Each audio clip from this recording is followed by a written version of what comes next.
పరిశుద్ధమైనటువంటి మా ప్రియ పరలోక తండ్రి, ఈ యొక్క పునరుద్ధానములు పరలోకముల ఆరాధన ముందు మీ బిడ్డలుగా మనందరినీ జ్ఞాపకం చేసుకొని మీకు అర్పించి, మీ మాటలు వినిపించి, మీ ప్రేమ మాధుర్యాన్ని చూపించి, మిమ్మల్ని ఆత్మతో సత్యంతో యథార్థంగా ఆరాధించారు తండ్రి. మీకు స్తోత్రాలు. ఎంతమంది అయితే గడవైతే ఆరాధిస్తూ వచ్చినారు బిడ్డలందరూ వందనాలు.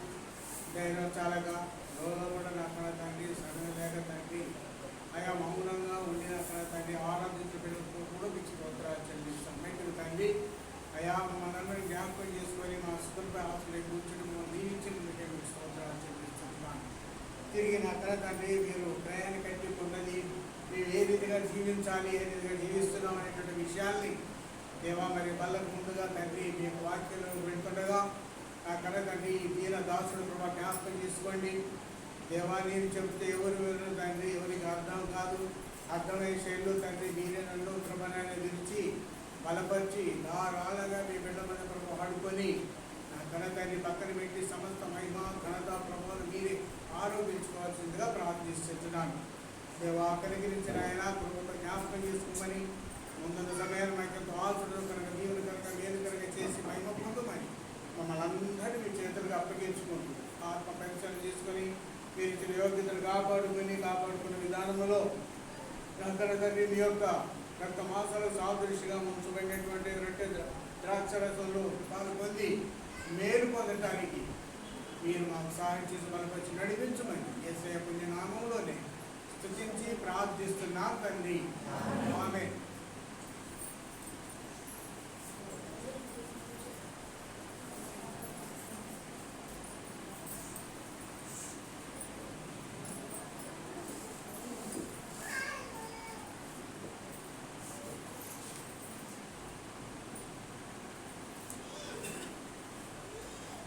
కదా మన వాక్యంలోకి వెళ్ళి వాక్యం ద్వారా ప్రభు వారు మనల్ని ఏ రీతిగా జీవించాలని ఆశ కలిగి ఉన్నాడో ఆ ఆశను మనం ఎంతవరకు నెరవేర్చు ఉన్నామో అనేటువంటి విషయాన్ని మరి గ్రహించుకొని ఆత్మపరిశీలన చేసుకొని ప్రభు యొక్క రక్త మాంసాలు పాల్గొందాం. దేవుని యొక్క దేవుని కూడా చూద్దాం. వాక్యం పోదాం. ఇక్కడ 2 రాజులు 4వ అధ్యాయం 2 రాజులు 4వ అధ్యాయం 8, 9, 10 వచనాలు మనం కలిసి చదువుదాం. అందరం కలిసి చదువుదాం ఈ మాటలు. 2 రాజులు 4వ అధ్యాయం 8, 9, 10 వచనాలు. ఒక దినమందు ఎలీషా షూనేము పట్టణమునకు పోగా కలుస్తుంది. ఒక దినమందు ఎలీషా షూనేము పట్టణమునకు పోగా అచ్చట గనురాలైన ఒక స్త్రీ భోజనమునకు రమ్మని అతన్ని బలవంతం చేసెను. కనుక అతడు ఆ మార్గమున వచ్చినప్పుడల్లా ఆమె ఇంట భోజనము చేయించు వచ్చెను. కాగా ఆమె తన పెనిమిటిని చూసి మన యొద్దకు వచ్చుచూ పోవచ్చు ఉన్నవాడు భక్తిగల దైవజనుడని నేను ఎరుగుదును. కావున మనము అతనికి గోడ మీద ఒక చిన్న గది కట్టించి అందులో అతని కొరకు మంచము, బల్ల, దీప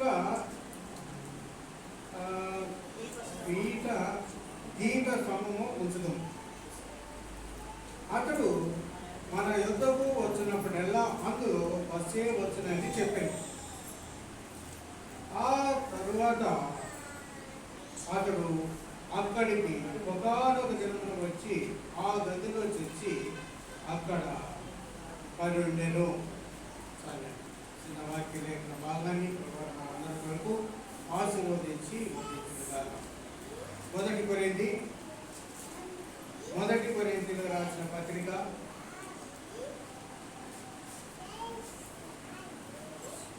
11వ అధ్యాయం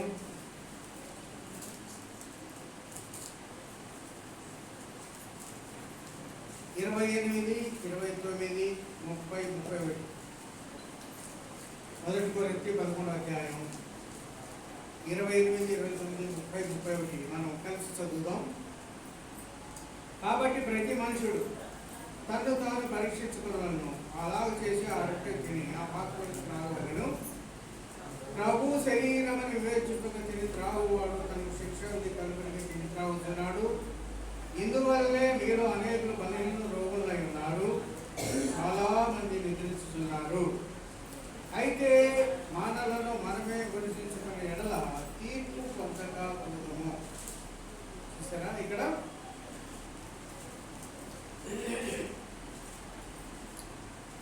మరి బలలో పాల్గొనేటప్పుడు మనకంటే ముందుగా జీవించినటువంటి కొరింథీ పట్టణంలో ఉన్నటువంటి విశ్వాసులు మరి వాళ్ళ యొక్క లోటుపాట్లు సరి చేసుకోవడానికై దేవుడైనటువంటి పరిశుద్ధాత్మ తండ్రి ఆయన దీనికి ఏం చేసి వచ్చినారంటే వాళ్ళలో పాల్గొనేటప్పుడు మరి తను తాను పరీక్ష చేసుకోవాలని సెలవిస్తున్నాడు. నన్ను గురించి మీరు కానీ మీ గురించి నేను కానీ విమర్శ చేసుకునేది లేదు, కానీ దేవుడు కూడా విమర్శ చెయ్యను అని చెప్పేసి మనల్ని మనమే విమర్శ చేసుకోవాలి అని హెచ్చరికతో కూడినటువంటి మాట ఇస్తూ రాయిస్తూ వచ్చాడు. అందుకే 31వ వచనంలో ఏమంటాడంటే ఇక్కడ అయితే మనల్ని మనమే విమర్శించుకునే తీర్పు పొందకపోతాం. క్రైస్తవులకు మొత్తం అయిపోయింది, యేసు ప్రభు రక్తం కిందకు వచ్చాం, పాపలకు క్షమించడం, రక్షించబడ్డం, ఇక బుర్ర వెళ్ళిపోతాం మధ్యాకాశానికి యేసుక్రీస్తు ప్రభు ప్రత్యక్షమైనప్పుడు అనుకుంటున్నారేమో కదా. అట్లాంటిది ఏమీ లేదు. ఇది క్రైస్తవులకు రాయించినటువంటి పుస్తకం, ఇది పరిశుద్ధ గ్రంథం. ఈ గ్రంథంలో దేవుడు ఏం చెప్తున్నాడంటే ఆ యొక్క మన మధ్యలో పెట్టినటువంటి ఆ యొక్క టేబుల్ మీద వచ్చినటువంటి రొట్టె ద్రాక్ష రసం యేసు క్రీస్తు ప్రభువు నీ కొరకు నా కొరకు విరవబడినటువంటి శరీరంగా, సర్వలోకం కొరకు నీ కొరకు నా కొరకు కాల్చినటువంటి పరిశుద్ధమైన రక్తంగా ఎంచి అందులో పరిశుద్ధమైన దాంట్లో పాల్గొనేటప్పుడు నామినల్గా జీవించి, రొటీన్గా జీవించి, ముసుగు వేసుకునేటువంటి జీవితాలు జీవించి, నటనా జీవితం జీవించి శిక్షకు పోయేటువంటి విధానంలో మనం ఉండొద్దని హెచ్చరికతో కూడిన మాటలు చెబుతూ ఉంటున్నాడు.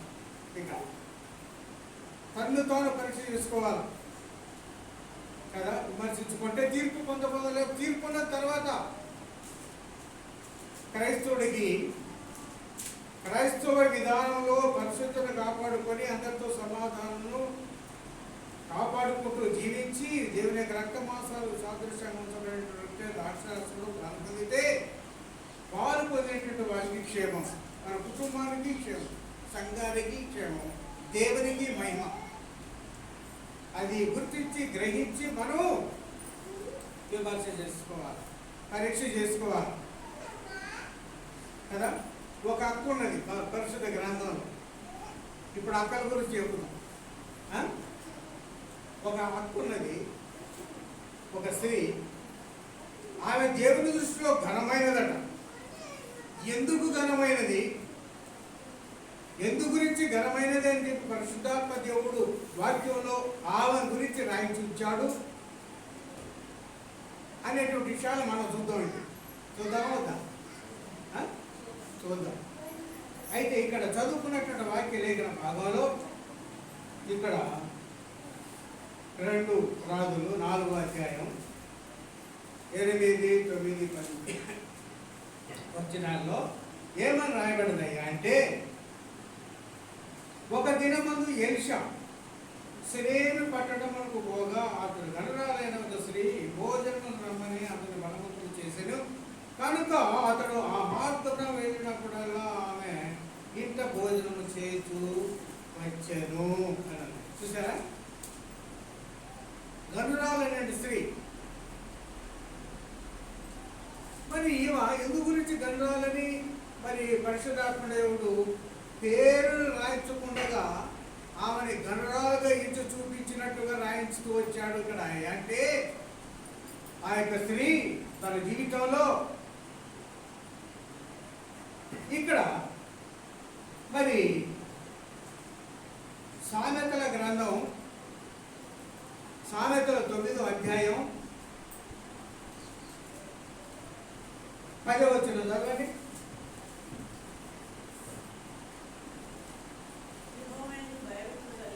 యెహోవా యందు భయభక్తులు కలిగి ఉండుటయే జ్ఞానమునకు మూలము, పరిశుద్ధ దేవుని గురించిన తెలివి వివేకమునకు ఆధారము. చూసారా? దేవుని యందు భయభక్తులు కలిగి ఉండుటయే జ్ఞానమునకు మూలము. సృష్టికర్త దేవాది దేవునికి, పరిశుద్ధమైన దేవునికి భయభక్తులు కలిగి ఆ స్త్రీ జీవించేటువంటి విధానంలోకి వచ్చింది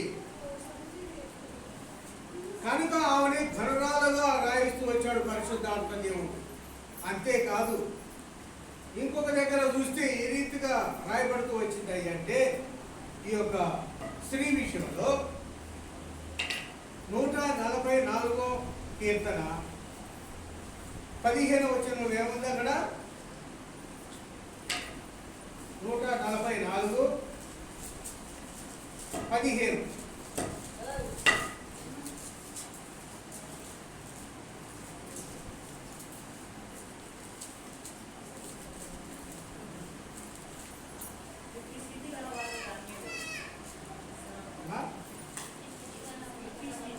ఇట్టి స్థితి గలవారు ధన్యులు, యెహోవా తమకు దేవుడుగా గల జనులు ధన్యులు. ఈ ధన్యురాలు దేవుని యందు భయభక్తులు కలిగి ఉండుటయే జ్ఞానమునకు మూలము. మరి తిరిగి ఆయన యొక్క జ్ఞాన వివేకములతో నింపబడి దేవుని కొరకు ముందుకు సాగినటువంటి స్త్రీ గనక ఈ ధన్యురాలిని ధనురాలుగా ఇచ్చి పరిశుద్ధాత్మ దేవుడు ఆమెను అక్కడ రాయించుతూ వచ్చాడు కదా. ఈమెం చేస్తూ వచ్చింది? ఏం చేస్తూ వచ్చింది అంటే, మరి ఎలీషా దేవుని యొక్క దైవజనుడు, ప్రవక్త, సునేము పట్టణంలో పోగా ఆమె చేసింది చూసింది. ఆ జ్ఞానవంతురాలు, దైవ జ్ఞానంతో నింపబడినటువంటి బిడ్డ ఏం చేస్తూ వచ్చిందంటే ఆయన్ని చూస్తూ వచ్చింది. చూసి ఆహా, ఈయన మంచి దైవజనుడు అనేటువంటి అవగాహనలోకి వచ్చి తనను తన ఇంటికి రమ్మని పిలుస్తూ వచ్చింది, బలవంతం చేస్తూ వచ్చింది కదా. తన ఇంటికి రమ్మని చెబుతూ వచ్చింది. ఎందుకు? భోజనానికి. ఆమె పిలిచిన దాన్ని బట్టి ఇక దైవజనుడు ఆమె ఇంటికి పోయేసి ఆ రీతిగా భోజనం చేస్తూ వచ్చాడు. ఆ రీతిగా వచ్చినప్పుడల్లా అక్కడికి వచ్చేసి భోజనం చేస్తూ వెళ్ళేటువంటి ఆనవాయితీ ఆ దైవజనుడికి ఆ యొక్క ధనురాలైన స్త్రీ దేవుని కృపను బట్టి ఇస్తూ వచ్చింది అవకాశాన్ని కదా. మరి తన భర్త చూస్తూనే ఉండి ఇంట్లోనే ఉన్నాడు కదా, ఇంట్లోనే ఉండి చూస్తాడు. కానీ మరి ఆయన ఎవరు ఏంటది ఏం అడగట్లేదు, ఆ వచ్చిన ఆయన కూడా చెప్పట్లేదు నేను ఫలానా అని, ఈమె కూడా ఆయనకి చెప్పట్లేదు. భర్తకి చూసింది ఏం చేసిందంటే, ఏమయ్యో నువ్వు భలే మంజాతనే, వచ్చినట్టు మన ఇంటికి వచ్చి భోజనం చేసి పోయేటువంటి వ్యక్తి ఎవరు అనుకుంటున్నావు? నువ్వేం మాట్లాడమే, ఏం తెలుసుకోవే, ఏ అడగవి, నీ పిచ్చి పాడు కాదు, భలే పని చేస్తాను, తెలుసుకోవాలి నువ్వు. సరే ఆయన ఎవరంటే చెబుతా విను అని చెప్పేసి ఆయన పరిశుద్ధమైన దేవుని యొక్క దైవజనుడు, దాసుడు, ఆయన మామూలు వ్యక్తి కాదు, నీకు నాకు మరి కనపడుతున్న మనిషిలాగా అని ఆయన దేవుని ఆత్మచేత నింపబడి దేవుని కార్యాల కొరకు వేగరపడుతూ ముందుకు సాగేటువంటి వ్యక్తి అని చెప్పేసి భర్తతో చెప్తూ వచ్చింది కదా. భర్తతో చెప్తూ వచ్చింది. భర్తతో చెప్పి ఏం చేస్తూ వచ్చింది అంటే, ఇక్కడ ఇక ఆ రీతిగా చేసి ఇక అక్కడ ఆయన పరిచయం చేస్తూ వచ్చింది దైవజనుడి భర్తకి. దైవజనుడు ఎలా అని కదా, దైవజనుడు అని చెప్పి చెప్పుతూ ఇండైరెక్ట్గా యేసు దేవాది దేవుడైన తండ్రిని పరిచయం చేస్తూ వచ్చిన ఆయనకి భర్తకి. చూసారా ఎంత తెలివి కలదో. అందుకే దైవ జ్ఞానంతో నింపబడి ఉన్నటువంటి స్త్రీ కనుక ఆ యొక్క దైవజనుడిని చూపించి దేవుణ్ణి ఇండైరెక్ట్గా పరిచయం చేస్తూ వచ్చింది భర్తకి. మేకలు కదా. మన జీవితాల్లో మరి మీరు రక్షణ లేనట్టు మీ భర్తలు ఉన్నారనుకుందాం. వాళ్ళకి మరి మనోహరణ గురించి మీ ఇంటికి వస్తే మరి ఆయన ఎవరు అనుకుంటున్నావు, ఏం చల్లది అని చెప్పి పరిచయం చేస్తున్నారా? చేస్తున్నారా? చేస్తే మిమ్మల్ని దేవుడు జీవించుడు గారు కదా. దైవజనుడు ఆయన సమర్పించుకున్నటువంటి వాడు, ఎక్కడో వచ్చినటువంటి వ్యక్తి తీర్మానం చేసుకొని దేవుని కొరకు తన యొక్క సమస్తాన్ని అర్పించుకొని సేవ చేస్తున్నటువంటి వ్యక్తి మామూలు మాటలు కాదు అని చెప్పేసి మీరు కూడా మీ భర్తతో చెప్పేటువంటి వారిగా ఉండాలి. అప్పుడు మిమ్మల్ని కూడా చూసేటువంటి వారు ఏమంటారంటే మహాగణరాలు మామూలు మాటలు కాదు, దేవుని బిడ్డంటే ఆమె అని చెప్పేసి అనేకులు కూడా చెప్పుకునేటువంటి వారిగా ఉంటారు కదా. ఆ రీతిగా నీ జీవితంలో, నా జీవితంలో, మన జీవితాల్లో మరి రక్షణ లేనటువంటి భార్యలకి, రక్షణ లేనటువంటి భర్తలకి దైవజనులను మన ఇంటికి వచ్చిపోయేటప్పుడు వాళ్ళు దైవజనులయ్యా, దేవుని కొరకు ప్రత్యేకించబడినటువంటి వారు, సమర్పిస్తున్నటువంటి వారు, త్యాగపూరితమైన జీవితాన్ని దేవునికి త్యాగం చేయడానికి సమర్పించుకున్నటువంటి వారు అనేటువంటి విధానాన్ని ఎరుపు చేసేటువంటి వారిగా ఉండాలి. ఇక్కడ ఈ అక్క అదే చేస్తూ వచ్చింది. తిరిగి ఏమన్నాడంటే తన భర్తతోని ఏమన్నది అంటే, కావున మనం 10 వచ్చినాం, కావున మనము అతనికి గోడ మీద ఒక చిన్న గది కట్టించి అందులో అతని కొరకు మంచము, బల్ల,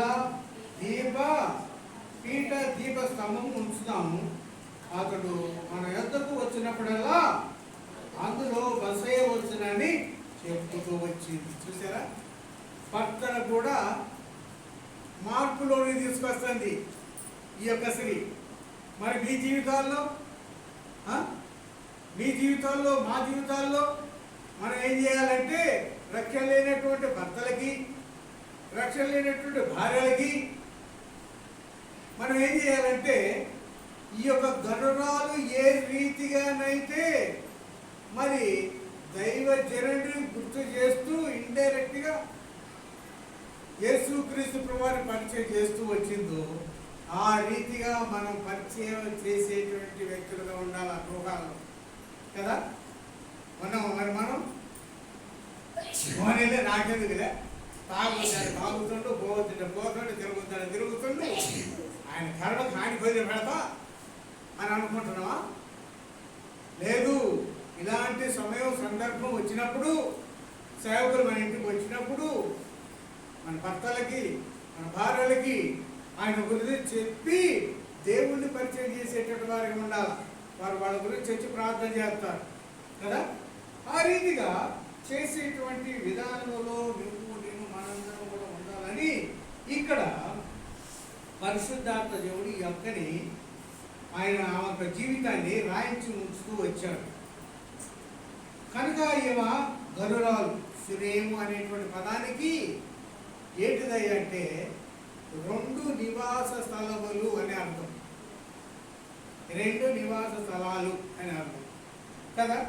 ఇక్కడ ఈ యొక్క ఏం చేస్తూ వచ్చింది అంటే మరి దేవుని దృష్టిలో గరురాలుగా ఎంచబడుతూ వచ్చింది ఈ యొక్క కార్యం చేయబట్టి. వాస్తవానికి మన ఇంటికి వచ్చేటువంటి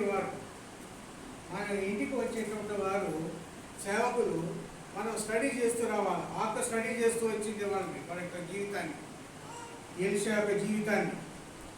ఏ రీతిగా అంటే దేవుని జ్ఞానంతో నింపబడి ఈ యొక్క దైవజనుడా కాదా, వాస్తవమైనటువంటి ప్రవక్త దైవదాసుడా కాదా అని స్టడీ చేసిన దాన్ని ఆమె అవగాహన తెచ్చుకొని తన భర్తకు చెబుతూ వచ్చింది. దేవుని నామస్తోత్రం కదా. మన జీవితాల్లో కూడా అదే రీతిగా మరి దైవ జ్ఞానంతో మనం పరిశీలన చేయాలి. మన ఇంటికి వచ్చేటువంటి ప్రతి ఒక్కరు ఎంతో మంది వస్తుంటారు కదా. ఇప్పుడు ఇక్కడ ఎలీషాని ఒక దైవ సేవకుడిగా చూద్దాం అనుకుందాం, లేకపోతే ఒక పాస్టర్గా అనుకుందాం, లేకపోతే సువార్థకుడిగా అనుకుందాం. ఎలీషాని, ఈ ప్రవక్తని తిరిగి ఇక్కడ మరి గనురాలనే స్త్రీని రక్షించబడినటువంటి ఒక విశ్వాసికి ఒక ఒక అక్కకి పోల్చుకొని చెప్పుకుందాం కదా. మరి ఆ అక్క అయితే స్టడీ చేసింది, ఆయన జీవితాన్ని దైవజనుడిని గుర్తించి గ్రహిస్తూ వచ్చింది దైవ జ్ఞానంతో. గురించి అంటే ఆ దినాలు కూడా పాత నిబంధన కాలంలో మరి ప్రవక్తలు ఉన్నారు, బోధకులు ఉన్నారు, యాజకులు ఉన్నారు. ఈ యొక్క దినాల్లో కూడా ప్రవక్తలు ఉంటున్నారు, యాజకులు ఉంటున్నారు, పాస్టర్లు ఉంటున్నారు, స్వార్థకులు ఉంటున్నారు. కానీ ఎవరెవరు ఎలాంటి ఉద్దేశాల్లో ఉండి మరి వాస్తవమైనటువంటి సత్యదేవుణ్ణి ప్రకటించేటువంటి బాధ్యత కలిగి ఉంటున్నారు అనేటువంటి విషయాన్ని దైవ జ్ఞానంతో మనం కూడా తెలుసుకోవాలి. అక్క తెలుసుకుంది, గ్రహించింది. మరి నువ్వు నేను కూడా గ్రహించాలన్నదే దేవుని యొక్క ఉద్దేశం. అందుకే ఇర్మియా గ్రంథం 2వ అధ్యాయం 8వ వచనంలో ఒక మాట ఉంది.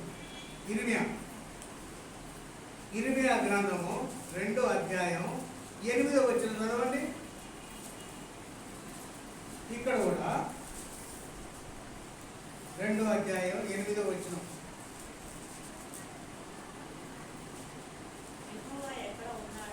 యెహోవా ఎక్కడ ఉన్నాడని యాజకులు అడుగుదురు, ధర్మశాస్త్రోక్తులు నన్ను నెరవేరు, ఏలుకలను నా మీద తిరుగుబాటు చేయుదురు, ప్రవక్తలు బయలుదేరుట ప్రవచించుదురు, ప్రవచనములు చెబుతురు, నిష్ప్రయోజనమైన వాటిని అనుసరించురు. చూసారా, ఇక్కడ భయంకరమైన పరిస్థితిలో మరి ఆ దినాల్లో కూడా ప్రవక్తలు అనేటువంటి వారు ఉన్నారు, తిరిగి మరి దైవ దర్శకులు ఉన్నారు, యాజకులు ఉన్నారు. వీళ్ళందరూ కూడా ఎన్నికల కొరకు వారి యొక్క పదవి వ్యామోహాలతో నింపబడి మరి సరైనటువంటి విధానంలో దేవుని గుర్తించి పరిచర్య చేసేటువంటి వారుగా లేరు.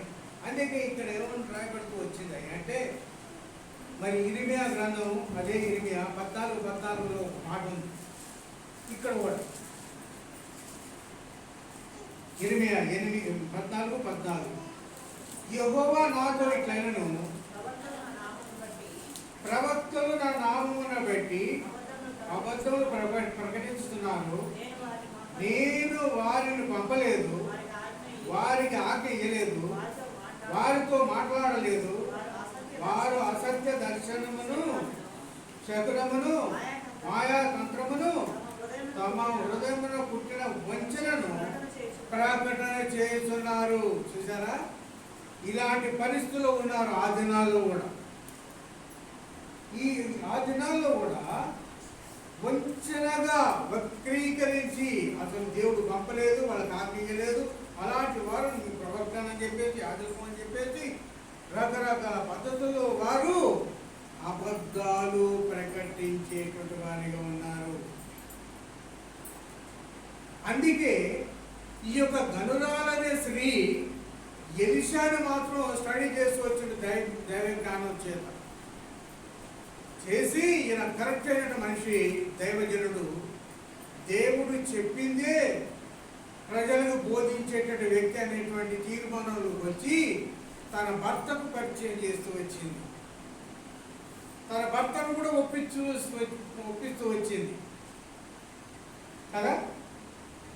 మీకా గ్రంథం 3వ అధ్యాయం 11వ వచనంలో కూడా ఒక మాట ఉంది. ఆ మాట కూడా చదువుదాం. మీకా గ్రంథం 3వ అధ్యాయం 11వ వచనం. ఆ జనులు ప్రధానులు లంచము పుచ్చుకొని తీర్పు తీర్చుదురు, వారి యాజకులు కూలికి బోధింతురు, ప్రవక్తలు ద్రవ్యము కొరకు సోదె చెప్పుదురు. ఆయనను వారు యెహోవాను ఆధారం చేసుకొని, యెహోవా మన మధ్య ఉన్నాడు కదా మనకు నేరదని అనుకుందరు. చూసారా, ఆ దినాల్లో కూడా ఈ ప్రవక్తలు, యాజకులు అనేటువంటి వాళ్ళు అబద్ధాన్ని సృష్టించి, అబద్ధాన్ని ప్రకటించి, దేవుడు మన మధ్యలో ఉన్నాడు, ఇక మనకి ఎలాంటి ప్రమాదం జరగదు, ఆపద రాదు, ఏమీ బాధ లేదని చెప్పేటువంటి వారు ఉన్నారు. కానీ ఆ రోజుల్లోనే ఈ యొక్క గరురాలైన స్త్రీ ఎలీషాను మాత్రం గుర్తిస్తూ వచ్చింది దైవ జ్ఞానం చేత. ఈయన కరెక్ట్ అయినటువంటి దైవజనుడు గ్రహించింది, తన ఇంటికి వినిపించింది, భోజనం ఏర్పాటు చేస్తూ వచ్చింది. వచ్చినప్పుడల్లా తన ఇంట్లో బస చేస్తూ ఆయన భోజనం చేసేటువంటి ఆనవాయితీ కలుగుతూ వచ్చింది. తిరిగి భర్త కూడా పరిచయం చేస్తూ వచ్చింది. ఆ దినాల్లో కూడా కూలికి బోధించేటువంటి వారిగా ఉంటూ వచ్చారు. లంచాలు తీసుకొని సరైనటువంటి మాటలను ప్రజలకు అందించలేనటువంటి ప్రవక్తలుగా, యాజకులుగా ఉంటూ వచ్చారు ఆ దినాల్లో కూడా. ఈ దినాల్లో కూడా చాలామంది పాస్టర్స్, సువార్థికులు, సేవకులు ఎంతోమంది కూడా ముక్తి కొరకు దేవుళ్ళలోకి వచ్చి ఏం చేస్తున్నారంటే వాళ్ళ ముక్తి కొరకే వారు ప్రకటించి సంతోషపరిచేటువంటి వారిగా ఉంటున్నారు. కానీ ఒక ఆత్మను దేవుళ్ళలోకి నడిపించి బలపరచడానికి దేవుని యొక్క ఉద్దేశాలను సంపూర్ణంగా ఎరిగి ప్రకటించి బోధించి వాళ్ళని బలపరిచేటువంటి వారిగా ఉండట్లేదు ఈ దినాల్లో కదా. అందుకే ఇక్కడ రాయబడుతూ వచ్చిన నగ్న సత్యం ఏంటి అంటే, మరి ఇలాంటి వారు ఉన్నారు కనుక మరి వీళ్ళని గుర్తించాలా. ఎలా గుర్తిస్తావు, ఎలాగా తెలుసుకోగలుగుతావు? అబద్ధపు బోధకుల్ని, అబద్ధపు ప్రవక్తల్ని, యాజకుల్ని వక్రీకరించి చెప్పి వాళ్ళ స్వలాభం కొరకు వీళ్ళకి అబద్ధపు బోధనలు నేర్పించి ప్రకటించేటువంటి విధానములు ఉన్నటువంటి వారిని మనం ఏ రీతిగా గుర్తిస్తాం? ఏ రీతిగా గుర్తిస్తామంటే ఆ అక్క కూడా, ఆ స్త్రీ కూడా ఏ రీతిగా మరి దేవుని యందు యెహోవా భయభక్తులు కలిగి ఉండేటియే జ్ఞానము మూలమన్నారు. మన జీవితాల్లో కూడా దేవుని యందు భయభక్తులు కలిగి జీవించి దేవుడి జ్ఞానంతో నింపబడి మనం ఏం చేయాలా తెలుసుకోవటానికి అవకాశం ఉంటుంది, ఎవరు ఎలాంటి వారని. అందుకే కొలసీలకు రాసిన పత్రిక 3వ అధ్యాయంలో 2వ అధ్యాయం 3-4 వచనాల్లో కూడా ఒక మాట ఉంది, చదవండి. కొలసీలకు రాసిన పత్రిక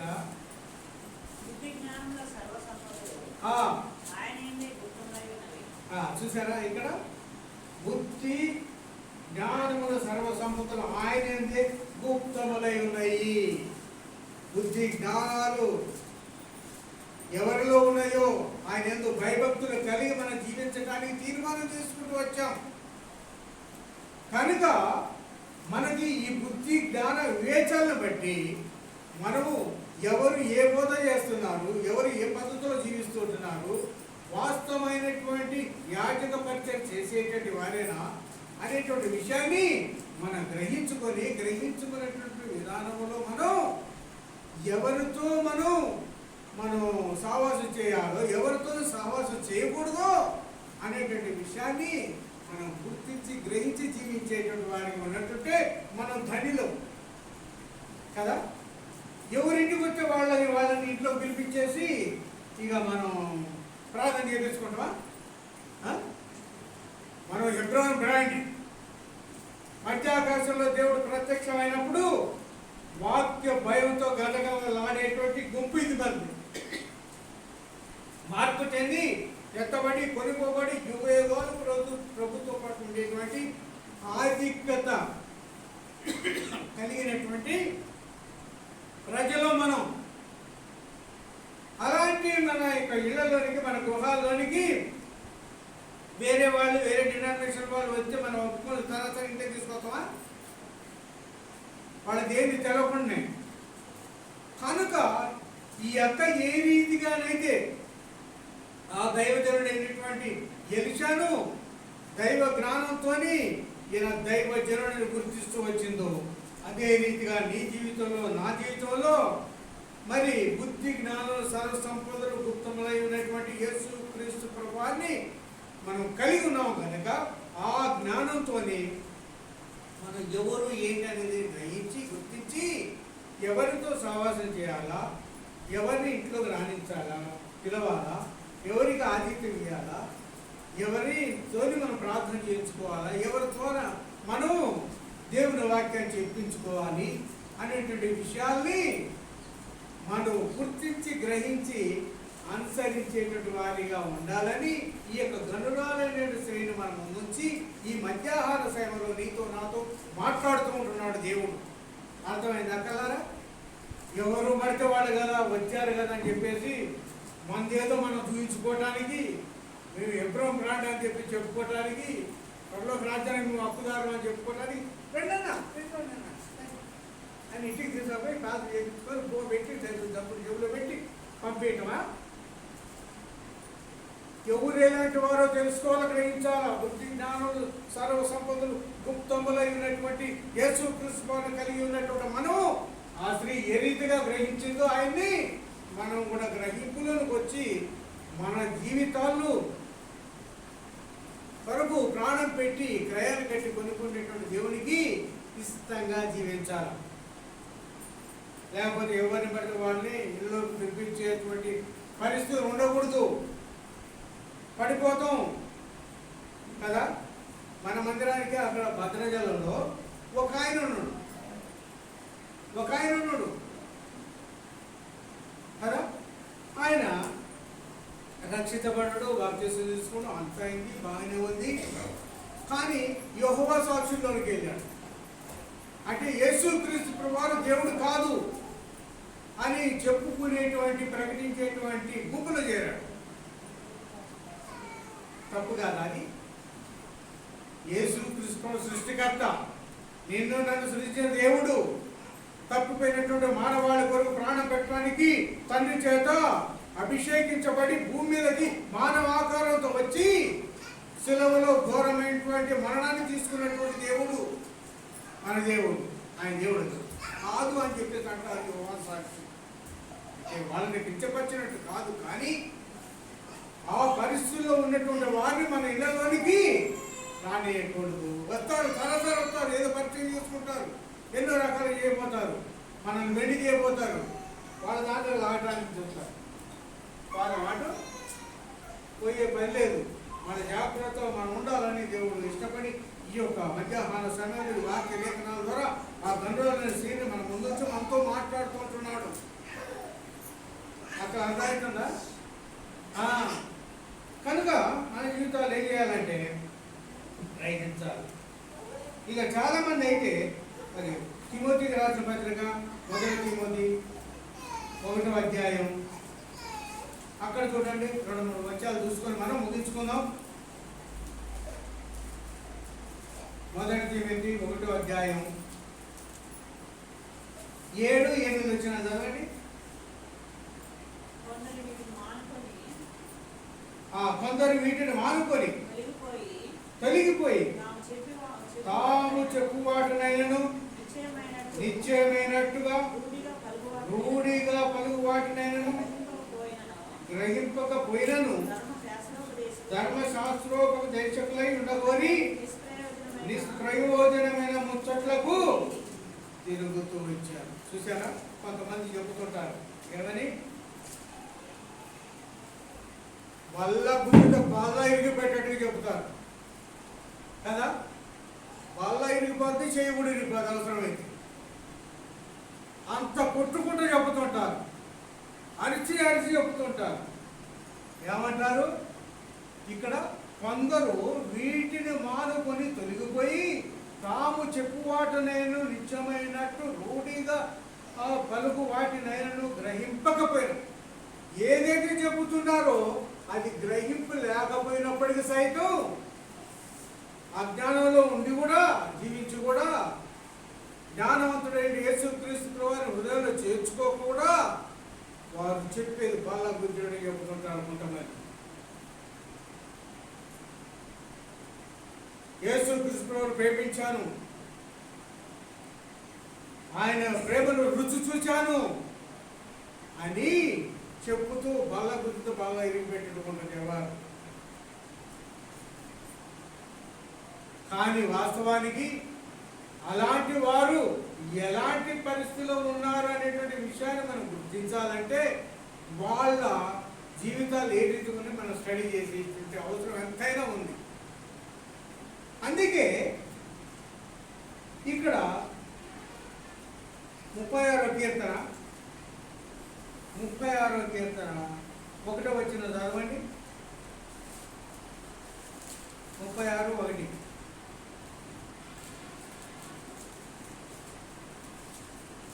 వారికి ఏముండదు, బల్ల బుద్ధి చెబుతారు, ప్రసంగం చేస్తారు.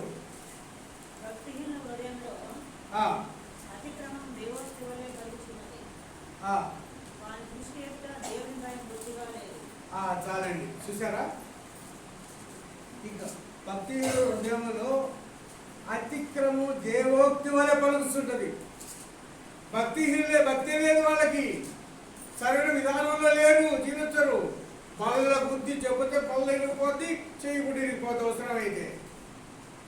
అంత ఇదిగా ఇంకేముంది, బాంబు ఇవన్నిటి చెప్పుతుండు మామూలు మనిషిగా లేదా దైవ జ్ఞానంతో నింపబడడానికి జనాలు అభ్యంతరపోవాలి కదా. కానీ చెప్పేటటువంటి వారు వాస్తవానికి వారి యొక్క దృష్టి దేవుని యొక్క భయం లేదు. భయం లేకుండా ఎంతగా చెబుతారు, ఏదైనా చెబుతారు. వాళ్ళ బుద్ధి తిరిగి పెట్టి చెప్తారు, చీరిగి పెట్టి చెబుతారు, ఎక్కడికంతలు చెప్తారు. రకరకాలుగా ఉచ్చరించి చెప్పేటువంటిది రూఢిగా ఉన్నది అని వాళ్ళ బుద్ధి చెప్పేటువంటి వారిగా ఉంటారు. కానీ వాళ్ళ యొక్క నుదుటి యొక్క దేవుని భయం భక్తిగా లేదు. అలాంటి వాళ్ళు ఉన్నటువంటి దినాల్లో కూడా ఈ దినాల్లో కూడా ఉన్నాం మనం కదా. పాత నిబంధన కాలంలోనే కాదు, కొత్త నిబంధన గ్రంథంలోకి వచ్చే తర్వాత కూడా ఇప్పుడు కూడా యేసు వచ్చి ప్రాణం పెట్టి క్రయాన్ని పెట్టి మరి ఆయన మృత్యుంజయ తిరిగి లేచి పరలోకానికి వెళ్ళి తండ్రి గురుభాషను కూర్చొని విజ్ఞాపన చేస్తున్నప్పటికీ సైతం ఇప్పుడు కూడా ఉన్నటువంటి కొంతమంది సేవకులు కానీ, కొంతమంది పరిచారకులు కానీ, సువార్థికులు కానీ చాలా తప్పిపోయి చేసేటువంటి పరిస్థితులు కదా. కనుక దేవుని కృపను బట్టి మనల్ని హెబ్రోను సహవాసులు నడిపించారు. నేనైతే ఆర్స్యం సాములూరు అంటారు, చూసిన పైకి కిందకి తెల్లోళ్ళు అంటారు. ఆ సహవాసంలో మా నాయన అమ్మోళ్ళు పోయేటోళ్ళు చిన్నప్పుడు. నాకు పెళ్లి కూడా అందులోనే, ఆర్స్యం చర్చిలోనే, పెద్ద చర్చిలో. కానీ దేవుడు పెళ్ళైన తర్వాత దర్శిస్తూ వచ్చాడు నన్ను. దర్శించి సరైనటువంటి సత్యదేవుణ్ణి, సృష్టికర్తను తెలుసుకునేటువంటి మనోనేత్రాలు వెలిగిస్తూ వచ్చాడు దేవుని కృపను బట్టి.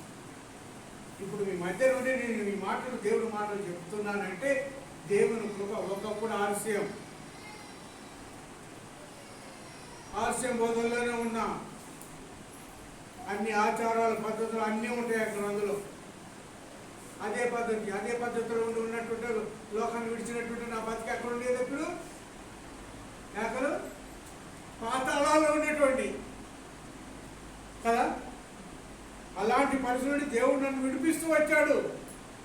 సరి అయినటువంటి హెబ్రోను సహవాసంలో ఉన్నటువంటి దైవ సేవకుల ద్వారా దేవుని మాటలు అందింపచేసి నన్ను వెలిగిస్తూ వచ్చాడు.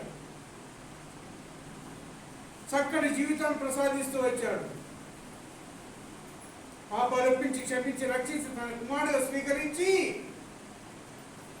తన సువార్త మాటలను ప్రకటించేటువంటి ఆదిని తీస్తూ వచ్చాడు. ధన్యుడిగా చేపడుతూ వచ్చినాను. ఈ ధన్యతను నువ్వు నేను మనందరం కూడా కాపాడుకోవాలి, ప్రభు వచ్చు పర్యంతరం వరకు కూడా కదా. ఇక్కడ అదే అన్నట్టు చాలా మంది చెబుతారు, కానీ వాస్తవానికి అట్టర్ ఫ్లాప్ అన్నట్టు. దేవుని భయం ఉండదు వాళ్ళకి. అన్ని రకాలుగా మాట్లాడతారు, అన్ని విధాలుగా జీవిస్తారు. తర్వాత సమయం వచ్చినప్పుడు నేనంటే ఏమనుకున్నాం అని చెప్పేసి ఎదుటివారు బిత్తరపోయేటట్టుగా ప్రసంగాలు చేసేటువంటి వారిగా ఉంటారు. కనుక మన జీవితాల్లో ఆ పరిస్థితులను తప్పిస్తూ వచ్చాడు దేవుని కృపను బట్టి. తిరిగి మరి ఇలాంటి వారు చాలామంది ఈ రోజుల్లో కూడా ఉన్నారు. రోమీయులకు రాసిన పత్రిక 16వ అధ్యాయం 18 వచ్చిన చదవండి. దేవుని మాట, చక్కటి మాట. 16:18 రోమ.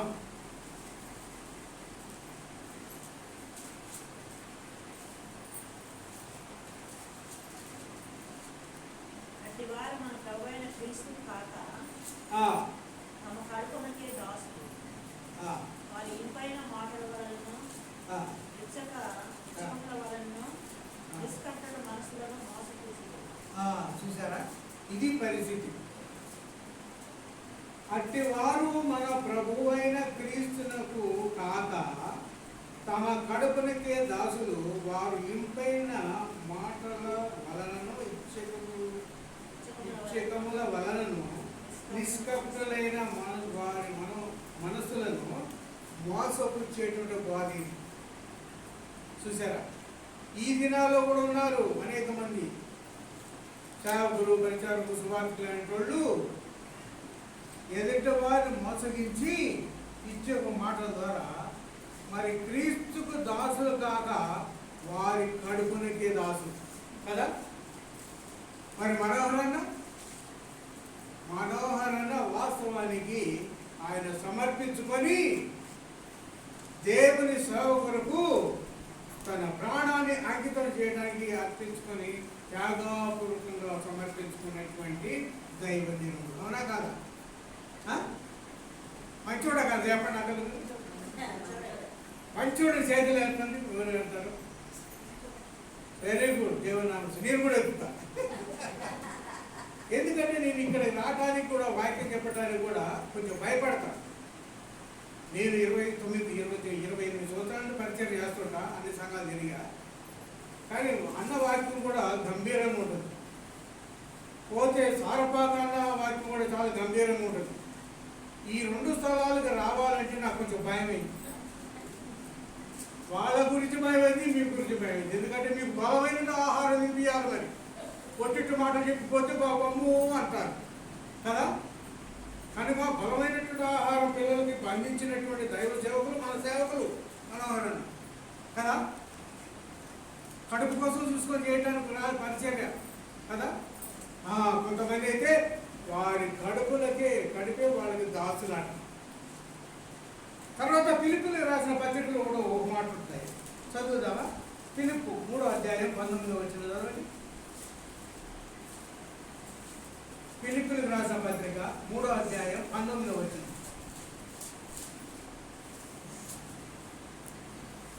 నాశనమే వారి అంతము, వారి కడిపే వారి దేవుడు, వారు తాము స్థితిపడవలసిన సంగతులందు అతిశయపడుతున్నారు, భూ సంబంధమైన వాటి అందే మనసునిస్తున్నారు. ఇది వాస్తవమైనటువంటి సత్యదేవుని ఎరగకుండా నీ దేవుడు సమర్పిస్తున్నా, సేవకుని, స్వార్థకుని, ప్రసంగికుని అని చెప్పుకుంటూ గంతులు వేసుకుంటూ పోయేటోళ్ళు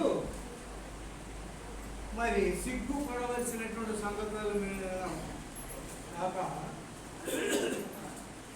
సిగ్గుపడేటువంటి వాటి మీద వాళ్ళు ఆశ్చర్యపడేటి వాటిగా ఉంటున్నారని ఇక్కడ రాయబడుతూ వచ్చింది. 19 వచ్చిన వారి నాశనమే వారి అంతము, వారి కడిపే వారికి దేవుడు అంట. చూసారా, కడుపు గురించి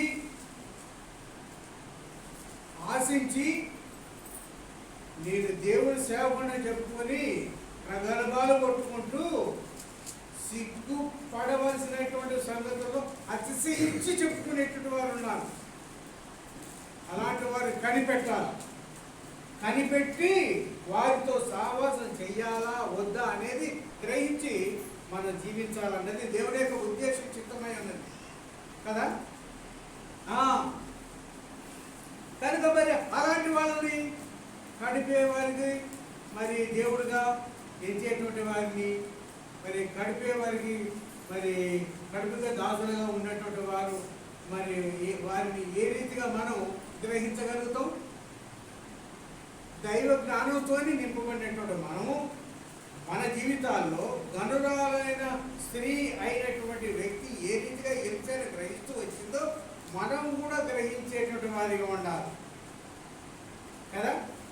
యేసు రక్తం పొందుకొచ్చి పాపాలకు క్షమించబడినటువంటి నువ్వు నేను మనము ఏ రీతిగా గ్రహిస్తామయ్యా అంటే తీతుకు రాసిన పత్రిక 1వ అధ్యాయం 16 వచనం ఒక మాట, చక్కటి మాట రాయించాడు పరిశుద్ధ ఆత్మదేవుడు.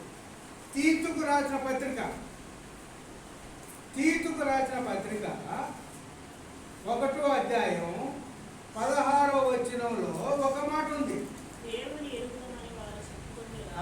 దేవుని ఎరుగుదమని వారు చెప్పుకొందురు కానీ అవిధేయులను ప్రతి సత్కార విషయమై భ్రష్టులై ఉండి తమ క్రియల వలన ఆయన్ను ఎరుగమన్నట్టున్నారు. చూసారా అక్కలరా, ఇక్కడ ఎవరి దేవుని ఎరుగుదమని వారు చెప్పుకుంటారు కానీ అసహ్యులను అవిధేయులను ప్రతి సత్కార విషయంలో భ్రష్టులై ఉండి తమ క్రియల వలన ఆయనను ఎరగమన్నట్టుగా ఉంటారు కదా. చెప్పుతారు, చెప్పటానికి మంచిదే, కానీ వాళ్ళ క్రియలు చూస్తే అసలు దేవుణ్ణి ఎరగనటువంటి వాడను అని క్రియల ద్వారా చూపిస్తారట వాడు. అందుకే వాళ్ళు గుర్తించాలి, దైవ జ్ఞానంతో గుర్తించి వాళ్ళకు దూరంగా ఉండాలన్నమాట. వాళ్ళ మాయ మాటలకి ఇచ్చుకో మాటలకి పడిపోయి జారిపోయి వాస్తవమైనటువంటి సత్య దేవునికి దూరంగా అయిపోయి నిత్య నాశనపాలు కాకూడదు మనం. కనుకనే పరిశుద్ధాత్మ దేవుడు ఇంత చక్కటి మాటలు నీ కొరకు నా కొరకు మన అందరి కొరకు రాయిస్తూ వచ్చాడు. మధ్యాహ్న సెలవు నీతో నాతో మాట్లాడుతూ ఉంటున్నాడు కదా. భ్రష్టులైనటువంటి వ్యక్తులు వస్తారు. నేను సువార్తికుని అంటాడు, నేను పరిచారకుని అంటాడు, నీ సేవకుని అంటాడు, పాత్రని అంటాడు, నీ ప్రవక్తని అంటాడు, నీ యాజకుని అంటాడు. రకరకాలుగా వేషాల మీద వస్తారు, బైబిల్ పట్టుకొని సంస్థలు పట్టుకొని వచ్చి చెబుతుంటారు. వాళ్ళ మాటలకు మనం నిద్రపోవద్దు, ఎందుకంటే వాళ్ళు స్టడీ చేసి చూడాలి. స్టడీ చేస్తే ఎంత చేస్తామంటే వాళ్ళ క్రియలను బట్టి వీళ్ళు దేవుని ఎరిగినటువంటి వారు కాదు, మనమే వాళ్ళు కొట్టియచ్చు దైవ జ్ఞానం చేత కదా. దేవుడు ఎరిగినామంటారు కొట్టిదే. ప్రతి సత్కార విషయంలోకి వచ్చే వరకు భ్రష్టులుగా ఉండి దేవుని ఎరగను అన్నట్టుగా చూపిస్తారంట క్రియలు కదా.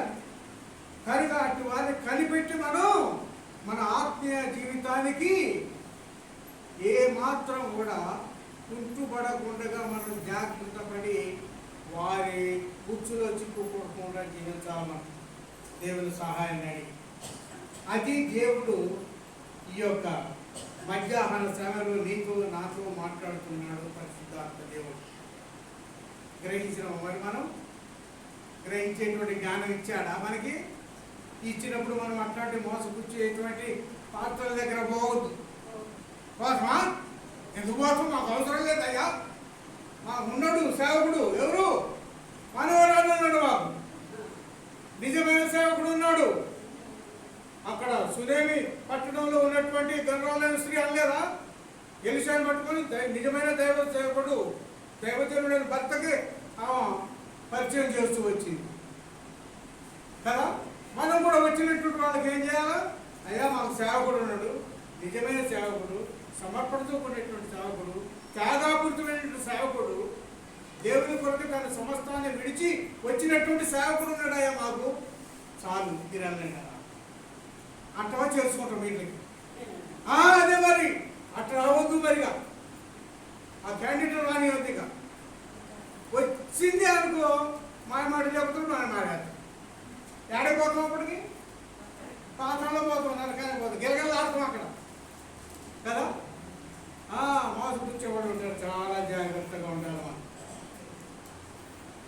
అది అయితే మరి ఈ రీతిగా వాళ్ళ క్రియలను బట్టి మనం గుర్తిస్తారు. అందుకే 23 మత్తయి సువార్త 23వ అధ్యాయం లాస్ట్ 2 మాటలు చెప్పుకుందాం, చేస్తా. 23వ అధ్యాయం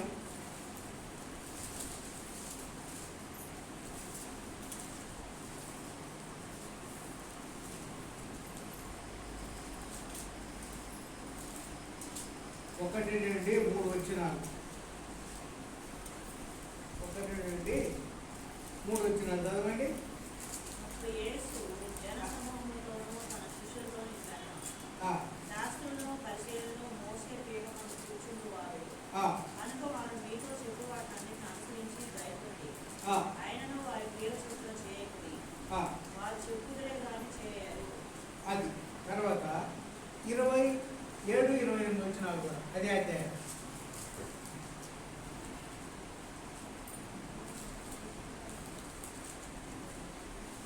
మత్తయి సువార్త 23వ అధ్యాయం 27, 28. అయ్యో వేషధారులైన శాస్త్రాల పరిశీలన, మీరు సున్నము కొట్టిన సమాధులు పోలి ఉన్నారు. అవి వెలుపల శృంగారంగా కనపడు కానీ లోపల సత్యమైన ఎముకలతో సమస్య కల్పించుతూ నిండి ఉన్నది. అలాగే మీరు వెలుపల మనుషులు నీతిమంతులుగా కనబడుతున్నారు కానీ లోపల వేషధారణతోనూ అక్రమంతోనూ నిండి ఉన్నారు. చూసారా? లోపల ఒకటి బయట ఒకటి వాళ్ళు వేశారు. మంచిది జీవించేటువంటి వాళ్ళని లాగుదామని వాళ్ళు చెప్తారు, మాటలు చెప్పేటి మంచిగా చెబుతారు. కానీ ఇక్కడ పరిశుద్ధ ఆత్మదేవుడు రాయించి ఉంచినటువంటి వాక్యలేఖన భాగాలు చూస్తే వాళ్ళు చెప్పుతారు కానీ చేయరండి. వాళ్ళు చెప్పేది మాత్రం మనకు ప్రయోజనకరమే బాగుపడటానికి, కానీ వాళ్ళు చేసేది మాత్రం మనం చేయొద్దు. అది కనిపెట్టి జీవించాలని చెప్పేసి దేవుడు ఈ యొక్క మధ్యాహారశాల నీతో నాతో మాట్లాడుకుంటున్నాడు. పరిశుద్ధాత్మ దేవుడు చెబుతారు, వాళ్ళు చేసేటువంటి బోధ ప్రకారంగా వాళ్ళు జీవించరు. కనుకనే ఏమంటండి ఇక్కడ, వాళ్ళు చెప్పేది చెయ్యండి కానీ చేసేది మాత్రం చేయొద్దు. కొంతమంది చెబుతారు, అది చెప్పిందే వీళ్ళు చేస్తుంటారు. అందుకే వాళ్ళు చెప్పింది మాత్రం చేయండి కానీ వాళ్ళు చేసేది చేయొద్దారు. అర్థమైందా? ఆ రీతిగా మనకిచ్చినటువంటి ఆత్మీయ జీవితాన్ని మనం కాపాడుకునేటువంటి వారిగా ఉండాలి. చివరిగా ఒక మాట చెబుతాను. అదే రాజుల గ్రంథానికి పోదాం. 2వ రాజులు 4వ అధ్యాయం 2 మాటలు చెప్పుకొని ముగించుకుందాం. ఇక్కడ చూడండి, ఇక్కడ ఈ గరుడాలైన స్త్రీ ఎందు గురించి ఈ పరిశుద్ధాత్మ దేవుడు గరుడాలని చెప్పి రాయించుతూ వచ్చినాడంటే, తన భర్తకి ఇండైరెక్ట్ గా దైవ సేవకుడు చూపించి దేవుణ్ణి పరిచయం చేస్తూ వచ్చింది. తిరిగి ఇక్కడ ఆమెలో ఉన్నటువంటి మరి మంచి లక్షణాలు ఒక 5 లక్షణాలు ఉన్నాయి కదా. ఒకటి ఏంటిదయ్యా అంటే, ఎలీషాను మంచి దైవజనుడుగా గుర్తిస్తూ వచ్చింది. దేవుని భయభక్తులు కలిగి దేవుని జ్ఞానంతో నింపబడినటువంటి గర్వాలైన స్త్రీ ఆయన గుర్తిస్తూ వచ్చింది. మన జీవితాల్లో కూడా సేవకులని గుర్తించి మన ముందుకు సాగేటువంటి వారిగా ఉండాలి. ఎవరి పడితే వాళ్ళని నమ్మే పరిస్థితులు ఉండకూడదు కదా. తిరిగి సేవకులకి ఆ ఎలీషాకి ఏం చేస్తూ వచ్చిందయ్యా అంటే, గర్వాలైన స్త్రీ ఆతిథ్యం ఇచ్చేటువంటి గృహంగా ఉంటూ వచ్చింది. ఆతిథ్యం ఇచ్చేటువంటి గృహంగా. ఇప్పుడు మనోహరాన్ని ఉన్నాడు, ఆ బజారు పోతుండే మన ఇంటి ముందండి,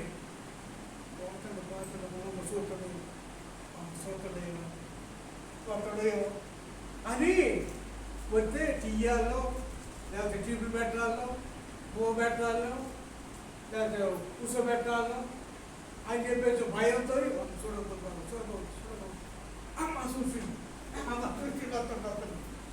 అని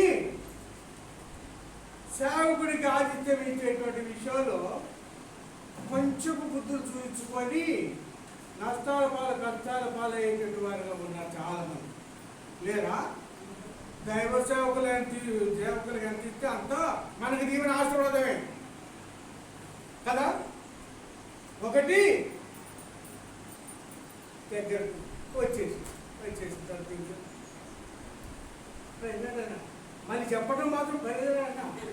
ఎంత చక్కగా చెప్పుతున్నావు, ఇంతటి ఇవ్వబడుతుందని చెప్పి చూసిండు వచ్చిండు రావడం జరిగి అప్పుడు అన్నా ఎంతో భక్తి వినయాలు, ఎంత నటుడు. అమ్మా నటిస్తానవా పెద్దమ్మా నటించొద్దు, మన నటన జీవితం వద్దు. దైవ సేవకుడు మన ఇంటికి రావటం మనకు ధన్యత, వాళ్ళ పాదాలు మన ఇంట్లో పెట్టడం ధన్యత. ఎందుకో తెలుసా, వాళ్ళు ఒక్కరు రారు, యేసు క్రీస్తు వారిని ఎంట పెట్టుకుని వస్తారు. అవునా కాదా? ఆమా అవునండి, అందరూ ఒప్పుకుంటాం లేదు ఎప్పటికీ.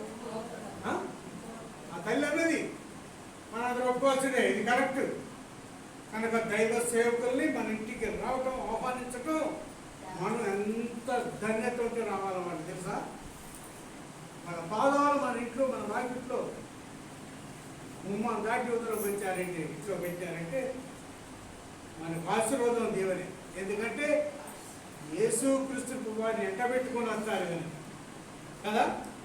అది కనుక ఇక్కడ ఏం చేసిందంటే, ఒకటేమో ఎలిషాను మంచి భక్తి గల దైవజనుడిగా చూస్తూ వచ్చింది. రెండోది మరి దైవజనుడికి ఆతిథ్యం ఇచ్చేటువంటి గృహంగా ఆ గృహాన్ని సిద్ధపరచుకుంటూ వచ్చింది. ఎంత ధన్యత. ఏమా మనవరన్న బాధ వస్తాడు మరి ఈరోజు సాయంత్రమే దాక్కుంటాం, మరి తప్పుకుంటాం, మరి ఎంత చేస్తాం మరి.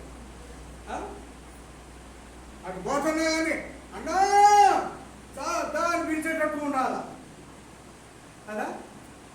వెళ్తారా లేదా? వెళ్తారా? వెళ్తున్నట్టు మన అందరం కూడా వెళ్తాం. తిరిగి ఇక్కడ మరి మూడవది చూసినట్టుంటే, మరి దైవజనుడు మన ఇంటికి వస్తున్నాడంటే ఏంటిదంటే, దేవుని తీసుకుని వస్తున్నాడు, నాతో ఏం మాట్లాడతాడో అని ఆసక్తి కలిగి దైవ సేవకుల్ని మన ఇంటికి వచ్చేటట్టుగా చేసుకోవాలి కదా. ఈ అక్క చేసుకుంది, ఈ స్త్రీ చేసుకుంది, గండ్రాలే స్త్రీ. ఆమె అర్థమవుతుందా? గండ్రాలే స్త్రీ ఎప్పుడు అటు బజారు పోయేటప్పుడు ఇక ఎప్పుడు వస్తాడా ఎలిషా గారు ఎప్పుడు వస్తాడా అక్కడ దేవుడు ప్రవక్తని ఎదురు చూసి వచ్చింది. ఎందుకు? ఆయనతో పాటు దేవుడు వస్తాడు, దేవుడు నాతో ఏం మాట్లాడతాడో, ఏ రీతిగా సిద్ధపరచాలని నాతో మాట్లాడటానికి ఇష్టపడుతుండో ఈరోజు అని ఆశించి ఎదురు చూస్తూ వచ్చింది ఆయన గురించి. మరి నువ్వు నేను మన సేవకురాలు కానీ సేవకుడు కానీ మన ఇంటికి వచ్చేది ఎప్పుడు వస్తావు? నువ్వు రాకుండా బాగుంది, పైసలు ఇవ్వాల్సి వస్తుంది, టిఫిన్ పెట్టాల్సి వస్తుంది, టీ ఇవ్వాల్సి వస్తుంది అని ఏమన్నా ఆలోచనలో చేస్తున్నారా? ఏం లేదు. వాళ్ళు రావాలి మన ఇంటికి, వాళ్ళతో దేవుడు రావాలా. దేవుడు వారి ద్వారా మనతో ఏం మాట్లాడతారో, ఏ రీతిగా బలపరచబడటానికి మరి నడిపిస్తాడో అది ఎదురు చూసేటువంటి వారిగా ఉండాలి. ఉందామా? అయితే నువ్వు గడరాలి కదా. తిరిగి ఇంకోటి ఇక్కడ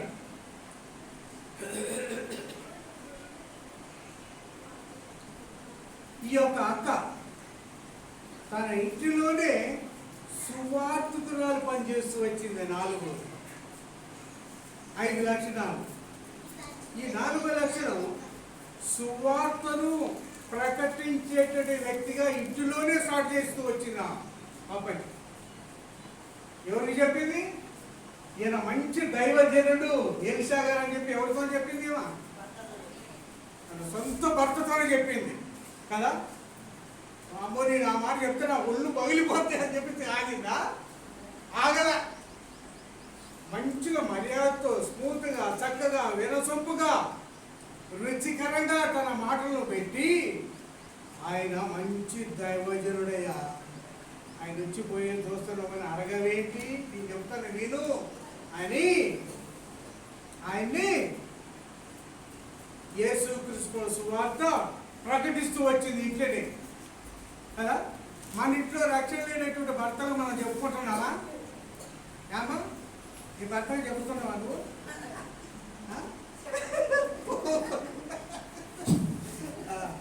మన భర్తను మనం చెప్పుకోవాలా, మన భార్యలు మనం చెప్పుకోవాలా, మన పిల్లలకు మనం చెప్పుకోవాలా. ఏంటిది? గనురాలైన అక్క చెప్పలేదా తన భర్తకి? సువార్త చెప్పింది. దేవుని గురించి ఇండైరెక్ట్ గా దైవ సేవకుని పరిచయం చేస్తూ వచ్చింది. మనం కూడా దేవుని జ్ఞానంతో నింపబడినటువంటి వారం కనుక, క్రీస్తును కలిగినటువంటి వారం కనుక, దేవుని యొక్క జ్ఞాన విమోచనతో నింపబడిన వారం కనుక, రక్షణ లేనటువంటి మన పిల్లలకు కానీ, భార్యలకు కానీ, భర్తలకు కానీ మన కుటుంబంలో స్టార్ట్ చేయాలి సువార్తకుని పని. ఏమా చెప్పుతున్నారా మన భర్తలకి, రక్షణ లేనటువంటి వారికి, పిల్లలకి, భార్యలకి, భర్తలకి మనమే సువార్త చెప్పేటువంటి వారికి ఉండాలి. అక్కడ చెప్పనా ధనరాజు శ్రీ? మనం ఎందుకు చెప్పకూడదు? మనకి ఇవ్వలేదా దేవుడు ఆధిక్యత? రామా ఇవ్వలేదా? ఇచ్చాడుగా. కానీ భార్య చెప్తున్నా అని చెప్పాలా, చెప్పి దేవుడు నడిపించాలా. ఆ పని చేసింటూ వచ్చింది నా గండ్రాలడిసి. తిరిగి ఐదవదిగా ఇంకేంటి అంటే, ఇక్కడ దేవుని ప్రేమను బట్టి ఆ ఎలీషాను ప్రేమిస్తూ వచ్చింది. దేవుని ప్రేమించింది కనుక దైవజనుడైనటువంటి ఎలీషా గారిని ప్రేమిస్తూ వచ్చింది. ఎంత ధన్యత! 5 లక్షణాలు, మంచి లక్షణాలు కలిగినటువంటి స్త్రీ కనుక ఈమెకి గనురాలైనటువంటి మరి పదవిని దేవుడు, పరిశుద్ధాత్మ దేవుడు అక్కడ రాయించి ఉంచుతూ వచ్చాడు. మరి మన జీవితంలో ఈ 5 లక్షణాలు ఉండాలా వద్దా? సేవకులు రావాలి మా ఇంటికి, మిమ్మల్ని దర్శించాలి, వాళ్ళ పాదాలు మా ఇంట్లో పెట్టాలా, మాకు దీవెన ఆశీర్వాదం అనేది ఉండాలి. అంతేగాని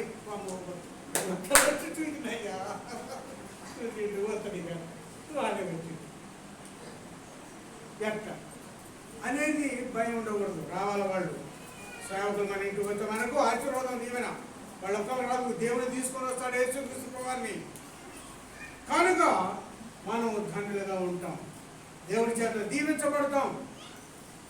కనుక మనం ఈ దీవెనలు అందుకోవాలి. అందుకే ఇక్కడ ఒక గది కడదాం గోడ మీద. ఆ గోడ మీద గది ఏంటిది? ఈ గోడ. ఇప్పుడు చూడండాక ఇప్పుడు అర్థమైంది ఆ గది మీద గోడ కట్టడం అనేది. ఇదేమో గోడ, ఈ గది కడదామన్నది గండ్రాలైన స్త్రీ. ఆ గదే గది హృదయం అనేటువంటి గది. ఈ గదిలో ఏ పెడదామన్నది? మంచం కదా. మంచం అంటే విశ్రాంతి. యేసుక్రీస్తు ప్రభువు విశ్రాంతి తీసుకునేటువంటి హృదయంగా మనం హృదయాన్ని తనకు అంకితం చేయాలి. చేతవా? వెరీ గుడ్, చేయాలి. నువ్వే కాదు, మేమందరం కూడా చేయాలి కదా. ఆ రీతిగా ఉండాలన్నదే దేవుని యొక్క ఉద్దేశం, చిత్తమై ఉన్నది. తిరిగి ఏముంది ఇక్కడ? బల్ల. బల్ల అంటే ఏంటి? సహవాసం. దేవునితో సహవాసం ఎప్పుడూ కలిగి ఉండాలా. హృదయం నిండా ప్రభుని నింపుకోవాలా, దేవుని వాక్యం నింపుకోవాలా. ఆయనతో సహవాసం కలిగి మనం జీవించేటువంటి వారిగా ఉండాలి. తర్వాత పీఠ దీపస్తంభం, వెలిగించబడేటువంటి వారిగా మనం ఉండాలా మన కుటుంబంలోనే కదా. ఈ రీతిగా ఈ లక్షణాలు కలిగి జీవించేటువంటి విశ్వాసిగా నువ్వు నిన్నటువంటి మన ధనిలో ప్రభువు రాకడ సమయంలో మనం విడిచిపెట్టబడం, మార్పు చెందుతాం, ఎత్తబడతాం, కొనిపోబడతాం. యుగ యుగాలు ప్రభుత్వ పాటు మనం పరలోకంలో ఉంటాం. పెద్దమ్మా, అవునా కాదా? కరెక్ట్ చెప్పాము. ఆ ధన్యతను మనం కాపాడుకోవాలి. మరి ఏ పాస్టర్ మనకి ఆ పాస్టర్ ఇంటికి ఆహ్వానించవద్దు. పాస్టులు, సేవకులు కదా. ఆయన పేరు ఏం పేరు? మనోహర్ అన్న, మంది ఎబ్రోన్ బ్రాండ్ కదా. స్వచ్ఛమైనటువంటి ఫిల్టర్ చేసినటువంటి నీళ్ళనే తీసుకుంటాం మనం. మురికి నీళ్ళు తాగుతామా? మంచి ఒత్తిడి తాగుతాం కదా, మినరల్ వాటర్. అట్టనే దైవ గ్రంథాన్ని వడకట్టి దాంట్లో ఉన్నటువంటి శ్రేష్టమైనటువంటి గుర్తును తీసి స్థాపించేటువంటి వారు, తినిపించేటువంటి వారు మన దైవజనులు. ఇప్పుడు అర్థమైందా? కనుక మనం ధన్యులం. ఇట్లాంటి సేవకులు మనకు ఉండటం, ఎప్పుడు సంవత్సరంలో మనం ఉండటం మనకి ధన్యత. అర్థమవుతుందా? ఈ ధన్యతను మన పోకడి వరకు, ప్రభు రాకడి వరకు మనం కాపాడుకునేటువంటి పూచి బాధ్యత మనపైనే ఉంది. అందుకే పరీక్ష చేసుకోవాలి, తను తాను పరీక్ష చేసుకోవాలన్నాడు కదా. పరీక్ష చేసుకొని ఆ యొక్క దేవుని యొక్క మరి శరీరంలోనూ యేసుక్రీస్తు ప్రాచీన నిబంధన పరిశుద్ధమైనటువంటి ఆ యొక్క రక్తాన్ని రక్తంగా ఎంచి మనం పాల్పొందినట్టుంటే మనము జీవించబడతాం. మన సంఘం వర్ధిల్లుతుంది, దేవునికి మహిమకరంగా ఉంటాం. ప్రభు ప్రత్యక్షమైనప్పుడు మధ్యాకాశాలు ఎక్కబడతాం. కొన్ని యుగ యుగాలు ప్రభుతో పాటు ఉంటాము కదా. ఈ గనురాలైనాక ఏ రీతిగానైతే సువార్థికురాలు పనిచేసిందో ఇంట్లో, ఆ రీతిగా మనం మన జీవితాల్లో ఇంట్లోనే సువార్థికులు పనిచేయాలి. దైవ సేవకులకు ఆతిథ్యం ఇచ్చేటువంటి గృహంగా ఉండాలా. ఈరోజు ముక్కలు చేపలు తీసుకొని వండుకున్నా ఏమైంది వీళ్ళు వస్తున్నారు, 2 ముక్కలు తక్కువ అయితేమో అది ఎట్టి పరిస్థితుల్లో కూడా మనం అనుకోవద్దు. వాళ్ళకి అంత ఇదిగా ఆతిథ్యం ఇచ్చి అంత దీవెనే మనకి. భారీ సేవకులు ఎప్పుడు ఇచ్చినారు నాకేస్తుంది, వయసున్న మొగోడిగా నాకేస్తుంది. ఆ రకంగా నా భార్య డైరెక్ట్గా ఇవ్వకపోయినా భర్తగా నా చేతుల ద్వారా ఇచ్చేటువంటి విధానంలో ఖచ్చితంగా వారి జీవన మనకు ఉండాలనే ఉద్దేశంతో ఇచ్చేట్టుగా. ఇక దశమాగాలే చెప్పి పని లేదు. రావడం ద్వారా కథం దాంట్లో తీసుకొని పక్కన పెట్టేసి ఈ రకంగా మనం దైవ సేవకులు గౌరవించేటువంటి వారిగా ఉండాలి కదా. మనం ఆ రీతిగా ఉన్నామా లేదో ఒకసారి పరీక్ష చేసుకున్నాం. ఈ గండ్రాలైన స్త్రీ ఏ రీతిగానైతే 5 మంచి లక్షణాలు కలిగి దేవుని మహిమార్థమై జీవించి సోదరురాలుగా ఎంతపడుతూ వచ్చిందో, పరిశుద్ధాత్మ దేవుడు ఆమెని పేరేది కోడి చేయలేదు కానీ గనురాలుగా ఉంచుతూ వచ్చినాడో ఇచ్చి, మరి ఆ గనురాలకు ఉన్నటువంటి 5 లక్షణాలు మనం కలిగి ఉన్నామా లేదా అని ఈ యొక్క మధ్యాహ్న సమయంలో పరీక్ష చేసుకుంటాం. పరీక్ష చేసుకున్నామా లేదా? మరి ఎంత చెప్పింది ఒకటిదే. పరీక్ష చేసుకుందాం.